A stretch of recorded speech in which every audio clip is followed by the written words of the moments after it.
If you've been busy scaling your business like we are for our clients, you might have missed this update from Meta that came out a couple months ago, where they literally rolled out or showed us advertisers what they call Meta Performance 5, which is their best practices for running ads successfully on their platform. So I wanted to share and go over the article with you today because I think they make some really good points here, and it's some of the points is also something I've been preaching a lot on my YouTube channel and something I've been preaching to clients as well. And basically what they outline is stuff that will make sure that you can spend less time in your ad account so you can focus on more things that are more productive for you, and also the points that will make you a better business partner to Facebook so you can have more success with your actual ads, and also things that will just make your life easier in general. Also, if you're new to the channel, welcome. My name is Rasmus. I'm the owner of Minix, a performance marketing agency where we help e-commerce brands scale up through paid ads and UGC videos on a performance basis. Also, before we get into it, if you want to read the article yourself, you can just Google Meta Performance 5 and it should be the first link that comes up. But with that being said, let's get straight into it. So here we have Meta Performance 5, proven techniques to help businesses succeed. So yeah, this is basically Meta's own framework for growth as they put it here. So I don't think this is something to be taken lightly. As I said, I think there's some good points in here that we can all learn from. So if you scroll down a little bit, you'll see the Performance 5 pillars. So this is basically just what I'll go over. First point here is account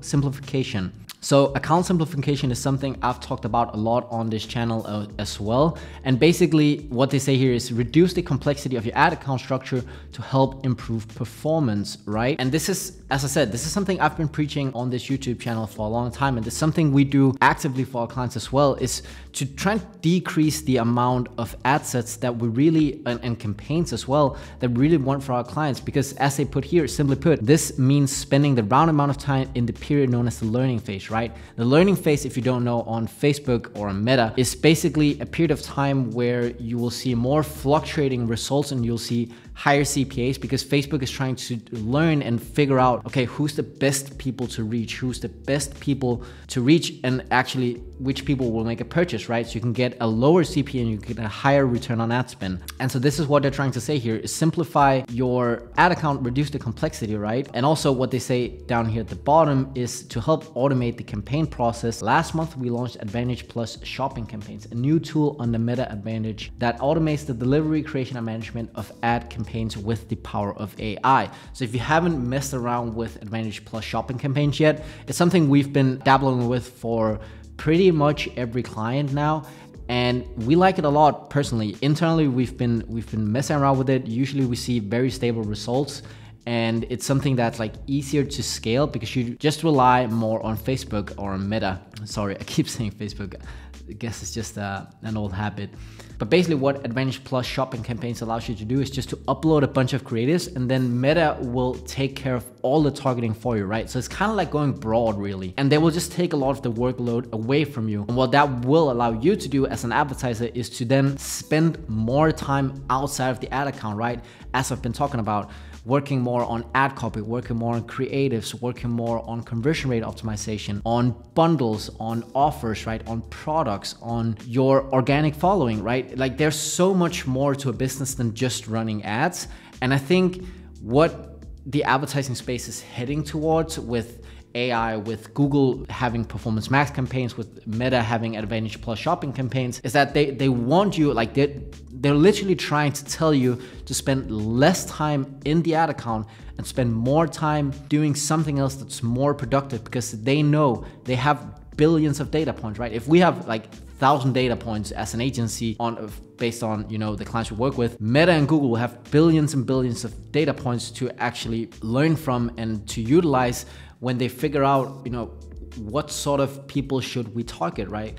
Because if you go broad, right, and you sell sneakers, Facebook will know which people on the platform is looking for sneakers right now. Maybe they visited Nike, Adidas, right? So they will know quite literally, instead of you having to target, you know, someone who's interested in sneakers, Facebook will already know what people on the platform is already in the market, right? And this is something we'll get to a little bit later as well. But this is basically what they're trying to push you towards, is just to let Facebook or Meta do do the targeting for you. So I would say, like, if you haven't tried Advantage Plus shopping campaigns yet, I would say give it a go. For our clients at least, it's performing pretty great, and we're moving more and more towards that. And yeah, don't have anything really bad to say about it. It reduces workload. You don't have to spend that much time, you know, fiddling in the ads manager, looking at all the data and just kind of shuffling around ad sets and stuff, and having to import new creatives all the time because you have, you know, a small audience or whatever that you're targeting. So I would say, yeah, definitely give Advantage Plus shopping campaigns a go, and,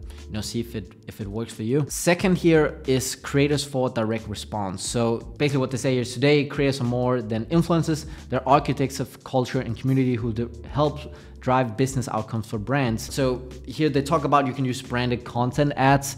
It used to be a little bit more of a hack. I think it's more well known now. If you haven't tried it, give it a go. It can definitely help increase your, you know, perceived value and likability, or like increase your trust level as a brand, because people can see, you know, oh, it's this specific creator that is actually supporting this brand, kind of like you've seen partnerships on Instagram, right? If brand and a creator is collaborating on some sort of post, you've probably seen it before. It's like a partnership with X brand, for example. So this is basically just what they're saying, and they're saying here an internal study across 12 e-commerce advertisers shows that adding branded content ads to advertisers' media mix has driven an average sales lift of 39% and a 19% lower median versus the target CPA, which basically just means that, hey, the brands that included this into their ad strategy, they saw a 19% lower CPA on average, or the median CPA decreased 19%, which likely means that they got a higher return on ad spend, brought in more customers on a more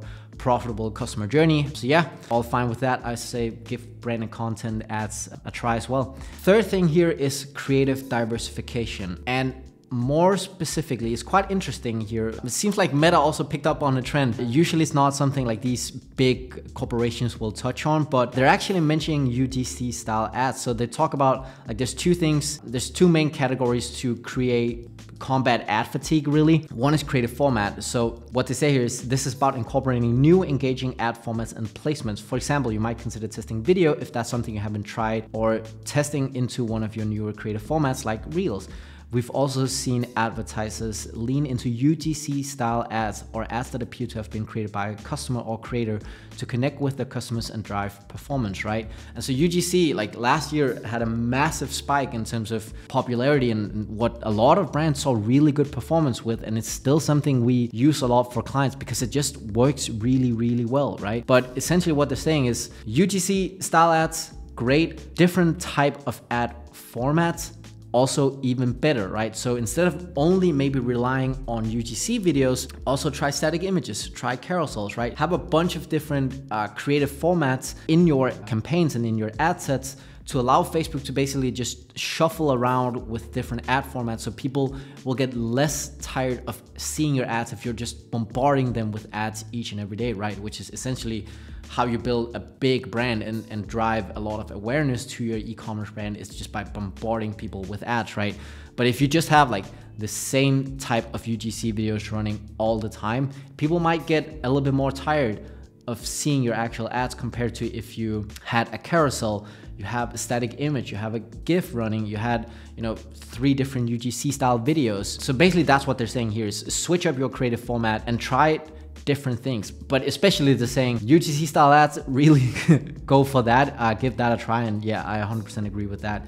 And then the second thing here is creative concept. So this is about incorporating new messaging and tones into a creative mix. So if you're trying to reach a specific audience, work to ensure the concept of your creative will resonate with that audience. So I actually made a YouTube short about this, where I basically touched on how you could, you know, increase your creative output dramatically with just a few extra minutes of work. So when you're working with, let's say, content creators, right, to create UGC videos, let's say you order 3 videos from a UGC creator, right? When they've shot those 3 videos, have them shoot 3, 5, 10 different hooks. So the first like 3 to 5 seconds of the video, have them shoot 3, 5, 10 different styles of that. Because if you have 3 main videos, right, where that's like the meat and potato, where you have your pitch, you have all your benefits and everything, in the beginning, just try and like call out the audience or call out a problem or something like that. But if you have 3 main videos, as I like to call them, but you have 10 different hooks, those 10 different hooks. Like they can take 10 to 15 minutes to shoot, like very short amount of time, but now you actually 10x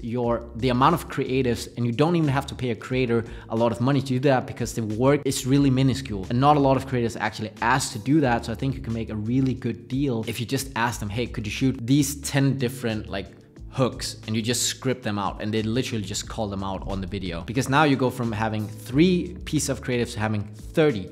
And if you have 3 different creators, instead of having 9 videos, now you have 90, right? And maybe you paid $100 extra for that, but you paid $100 per main video. So instead of paying $300 for 3 videos, now I paid $400 for 30, right? Massive deal. And we did this with our own internal ads as well. And it just makes it much more easy to test new variants all the time, because you can have such a massive output of new creatives that you can just store, edit together really quickly, because it takes like a minute to edit together, right? And then you're basically golden. Then yeah, you can just 10x your output like that. Yeah, definitely give this a go as well. Then 4th here on the list, we have conversion API quality check. So the main thing you should take from this is just you should be on conversion API if you're not already. Most of you, I would assume, are. If you're on something like Shopify or WooCommerce, you already are on conversion API. I would just make sure that it's tracking properly, because basically what Facebook uses conversion API for is to better understand who's actually on your website and who's making those purchases, so the AI can learn from that, right? And that's also why, like as I touched on with account simplification, the first point was that if you're trying to go broad, right? Facebook already knows what people are looking for: sneakers, right? Or running shoes or jackets or whatever it might be.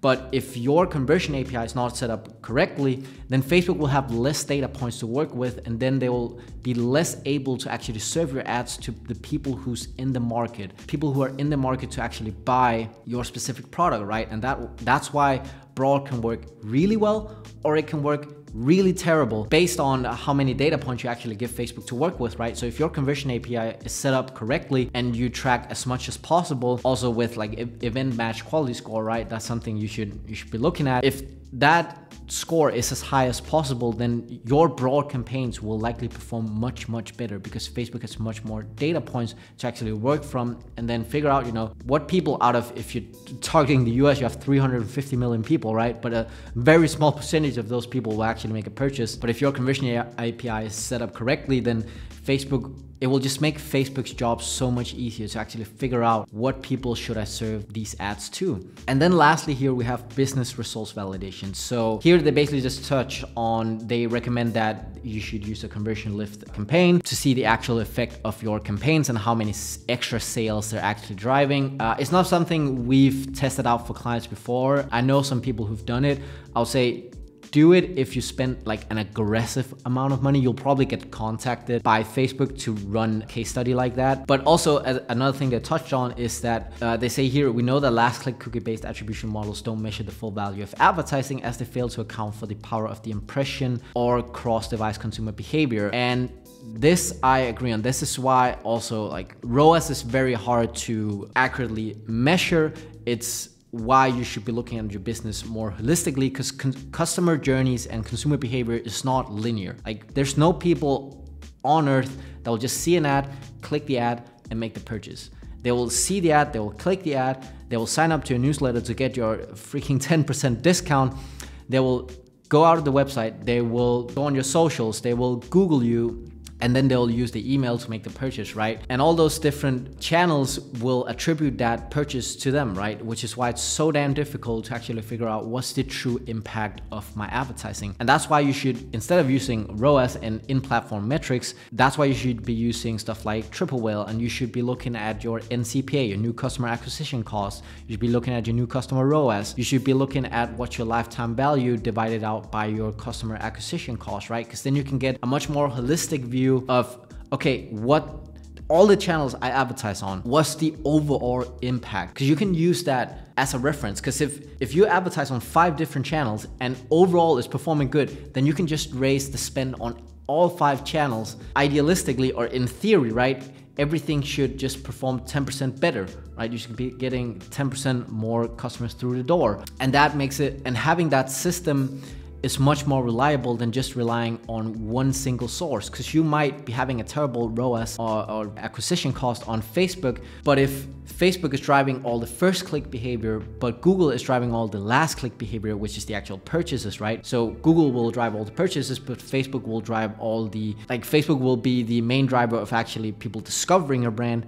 Then if you turn off Facebook, you will have no purchase coming in from Google, right? And you'll be thinking to yourself, what's going on? Why am I not generating any purchase? Why is my overall revenue and my Google performance going down? It's because you didn't look at it holistically. So yeah, that's why, like, don't use a last click cookie based attribution. It's not really useful. Shopify UTMs, like, it's fine to get an idea of how it's going and what's driving the actual last click basis. If you're a small brand, it might be worth like looking into it. Just use that. It's not a big deal. But if you're like a big brand, or bigger, like if you're doing just 50K a month, to be honest, and you're already advertising on 2-3 different platforms, and you do a bit of email, which you quite quickly get into. Yeah, last click attribution is like not the best to look at, honestly. But yeah, just wanted to share this article with you. If you want to find it yourself, you literally just Google Meta Performance 5, it should come up on Google. But yeah, if you have any questions, feel free to drop them down below. I'll be happy to answer. Also, if you enjoyed this video, make sure to give it a like and subscribe to the channel. And yeah, I'll see you in the next one. Take care. Bye.